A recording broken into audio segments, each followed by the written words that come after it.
What the are you doing here, little buddy? Have a rest. Just relax. Take a load off your feet. Welcome to Antimatters. Hello everyone, back from a little summer holiday. Up today we have the Polyrachis dives, ×3. So I think I may have let my Polyrachis addiction get a little bit out of hand again. It's not really my fault though. Who can resist these golden little ants? They're perfect. I certainly can't resist them. What's going on with the polys though? We'll start right from the beginning. On I think it was Christmas, I ordered a nice little colony from the ant merchant. I'd lost all of my old colonies to an unknown factor, so was very hesitant to repeat that, but rebuilding had to start somewhere, and maybe I could identify the mystery killer, if nothing else. Come June, they were still alive. I certainly wouldn't describe them as booming, but they were still alive. I was pretty chuffed they'd lasted 6 months though. The mass dying last time killed basically everything in 2 months. So yeah, I think they're safe from that now. Their slow growth did worry me a little bit though. I just put it down to a suboptimal setup though. Something I was working on already. Despite their small size, they were a delight to watch, with their expressive antennae and beards. Can't forget their spikes too. Polyrachis literally translates to many spikes from Latin, and it's very accurate. I just love them. Anyway, mid-July rocks up, and I cave. I ended up getting a beautiful 2-queen colony with 20 workers to complement my other colony. I got them from Antantics as well. They were beautiful and more golden than my other girls. To temporarily house them, I put them inside of a little Venus. However, a new setup was nearly ready at this point. I didn't know that at the time, as I was just developing some insane weaver setups that were all complicated and everything. With ample supplies of brood, they rapidly began weaving up their tube. This exerts a high protein cost, so I made sure to really power feed them bugs. After a couple days, the view inside of the tube had become a little cloudy. I could still see a nice pile of eggs though had been laid, and there was plenty of larvae, and both queens appeared healthy. This is exactly what I wanted. I was over the moon. I'm not exactly sure, but I suspect the polys weaving adds a massive amount of enjoyment to these ants. Not only can you measure the colony's health by brood, you can also measure it by the amount of tube that has been woven.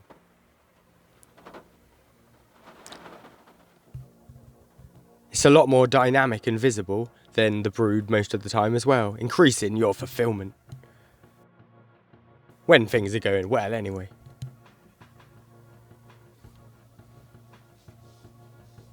Early August is when I stumbled upon gold in the setup department as well. A simple yet highly effective design had bubbled to the top of the creative soup. Wait a bit and I'll show you. With the new design, I had a great excuse/reason to buy yet another colony.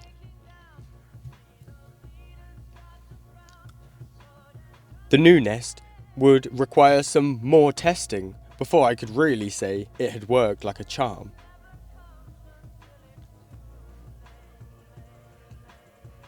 Four queens and 40 workers should do the job. Getting these girls was a story of its own too. Short version, I did the 300-mile round trip, had an excellent time up there, and collected these girls while I was there.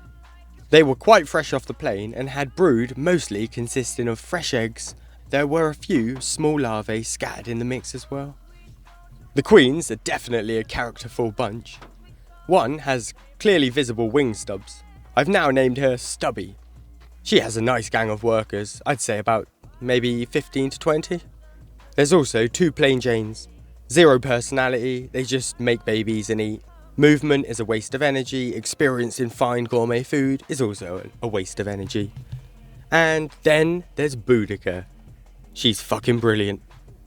Doesn't settle for living in a tube. She scoots between all of the tubes. with her merry women. She eats the finest cuts of cricket and the freshest sugar. None of that prophylaxis shit. Her words, not mine. I suspect she's the queen of queens among these girls as well. Boudica rocks though. She doesn't always do what is expected of her as a queen, but she always does what is necessary for her subordinates to succeed. Her show of spirit certainly inspired me to work at double speed to make their new home. And here it is. A retrofitted medium Saturn. The corner nest works better than any nest I've ever tried before, by miles as well. To go with the little corner nest, I added a pillar mount for water, food, jelly, whatever you want. Inside of the tank, I also replaced all of the bottom corners with my own rounded versions. Of course, I stuck one of my drinkers in one of the pillar rings. Having a raised water source greatly benefits nest hygiene. I think it restricts the mites' access to the water a little bit. The green mount above it is going to be used for food at some point. In the top corner, there's also an additional small bowl area. This was a version 2 edition. The lower version 1 nest is essentially the same though, except that bowl. Polly's like sugar from above though, and proteins from below. So I will mostly be using the top bowls for placing sugars. Into the corner nests. Obviously it's a 2-tube setup, times 2. The primary goal was making the ants happy. An emergent perk of this nest is the down the tube view. This effectively counters the loss of view once the tubes are fully woven on the outside. I was pretty confident the new colony would love this little nest. The only question left was would the long tubes that the ants came in fit inside of the new nest? Thankfully, yes. Check out Boudica as well. She was the first one to start assessing the new surroundings. She was flying around the whole tank, checking it out. What a beast. And she seems to be a right camera hog too. That's what all the Queen of Queens seem to do as well. Like if there's a camera, they're in front of it. After about 10 minutes, she settled back down and had a little nap, whilst her merry women continued scouting. She only has about 3 merry women. When placing the tubes in, I was very careful not to shake them or disturb them at all. Part of me is happy about this. Low stress is always good for the ants. The only issue is, I'm not sure the ants even realised that they'd been moved. This makes very boring footage for you lot. The brood looks nice at least. Whilst at ant antics, I also collected a bucket load of snaps. Perhaps the presence of food would stimulate the ants to wake up. They ate well the night before though, so there's no guarantees. Plum and blue goo on the menu today, with some more protein. After 0 initial response to the food as well, I incubated them, so they could do their own thing in their own time. Only 15 minutes later, I looked in and boom, they had mobilised. They were checking out the new nest en masse. 1 hour later, they were making it home. This is the 3rd time that the ants had reacted like this. The other 2 colonies had also got straight to moving into their new nest. To me, this means that I think they like it. If you want to test your colony with one of these nests, you can also find it on Thingiverse with the corners. The next morning, I had a look inside, and I was really happy to see that all of the brood had been dispersed into the new tubes. There was also the plain Janes up there, and partially Boudica. She was scooting around the whole place though. Stubby kept a small crew in the old tube, but they were slowly but steadily transitioning into the corner nests. With the ants inside, the down the tube view was great. These dives are just so gold, I can't get enough. It was nice to see all the brood rapidly maturing a couple days later. I've got high hopes for them. I hope they don't mind weaving a lot of silk as well, because they've got a lot of work to do.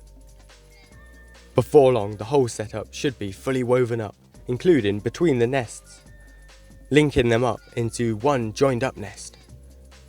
That's exactly what the 2 queen colony from Antantics did.